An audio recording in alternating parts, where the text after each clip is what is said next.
There comes a point in our spiritual walk where we're standing at the edge of the precipice, looking down at this vast valley and contemplating what's our next move. Because we've outgrown the standard society.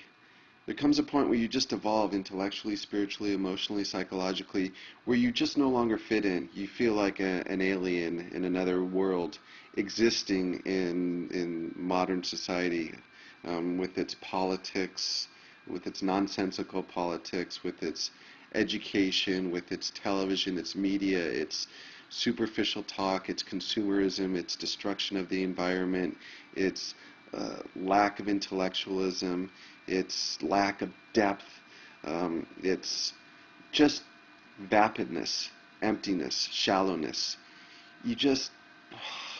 You feel like you're going mad and you just can't take it anymore. So many of us get to that point, and it's a fearful point because we don't want to jump. We want the security, safety, and comfort, so we vacillate between two worlds and then stagnate.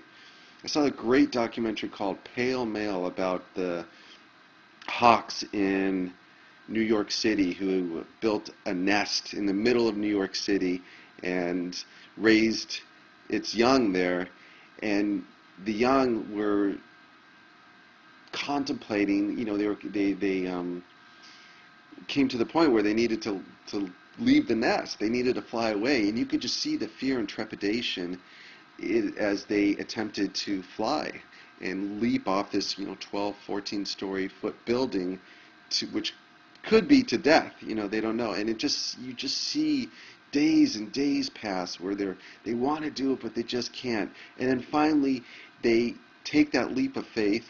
One bird gets carried away by the wind accidentally and is forced to fly. Maybe that's what some of us need, and it just glides and sails, and you could see the exhilaration in the people that were observing this and the connection of feeling the freedom that these birds were able to experience by soaring. And yes, it is risky, but it beats the boredom, the mediocrity, and the safety, comfort, and security of spending a life cooped up in the nest. So in our spiritual walks, we come to that point, and there is so much pressure and force working against us, wanting to keep us in alignment, to obey, what the mainstream, to conform. And it takes courage to say, you know what, I'm going to jump. I'm going to jump off this ledge. I'm going to fly. And very few people have that, so what we do is we vacillate between the two worlds. We feel the sense of freedom and longing and an awakening, and then we still feel like we're caught and trapped up in the world. And what you have to come to the point is you have to come to the point where you just don't care. You just no longer identify with the real world. You see it for the lunacy that it is, the madness that it is, and you're not obsessed with trying to fix everything and fix people and fix the world. You are living, you're soaring, you're jumping off the nest, and you're letting the wind and the current take you. And you're entering the slipstream of life, where it's no longer all this anguish and this force and this pressure and this mental turmoil. You can naturally just be yourself. You can break and cut the chains. And what happens is then the world wants to suck us back in. So we get caught up in politics. We get caught up in associates, hanging out with superficial people. We get caught up with dressing the right way, acting the right way, buying the things that we're supposed to buy. And really, you have to kiss all that goodbye. It has to be a watershed moment in your life where you no longer identify and get sucked in to the world as we see it.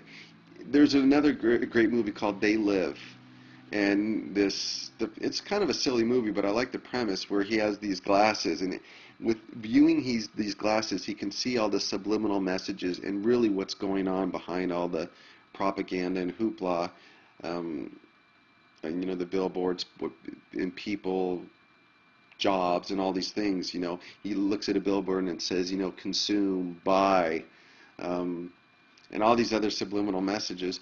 And most people are not open enough, wise enough to see what's really going on, to see the charade for what it is. It's a power grab to extract your life energy, to control, manipulate, and influence you, to decide your destiny, and to give you the illusion that you think you're free.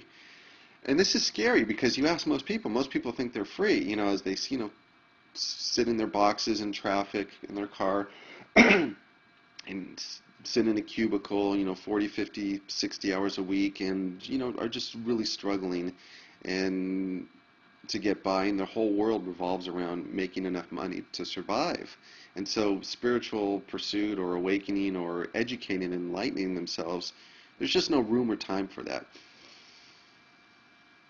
So what we want to do is disassociate from all those things which are going to trip up our spiritual walk and connect with things that are going to invigorate us, are going to illuminate, are going to enlighten, are going to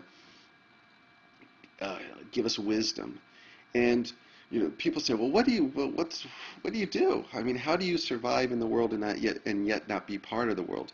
Well, I think the first thing is building a network of like-minded friends, of kindred spirits. Very, very crucial. And what you'll find is your old friends and relations will slowly start slipping away, and you start building new ones. And the nice thing about finding a kindred spirit, someone who is awake, is you don't need quantity. A lot of people need a lot of friends because it's of a quantity, not quality. And when you meet, a handful of good, close friends that get it, man, that is your network of support, and that's your encouragement and that's your connection. The second thing is stillness and silence. And this is a challenge because our mind is so used to being activated and energized and entertained. And when we sit still and just reverse pray, instead of praying for I want this, I want that, just listen to our own inner instinct, our own inner compass, our own guide, whatever you want to call it. And just breathe and just listen. And once you tap into that, that is like the fuel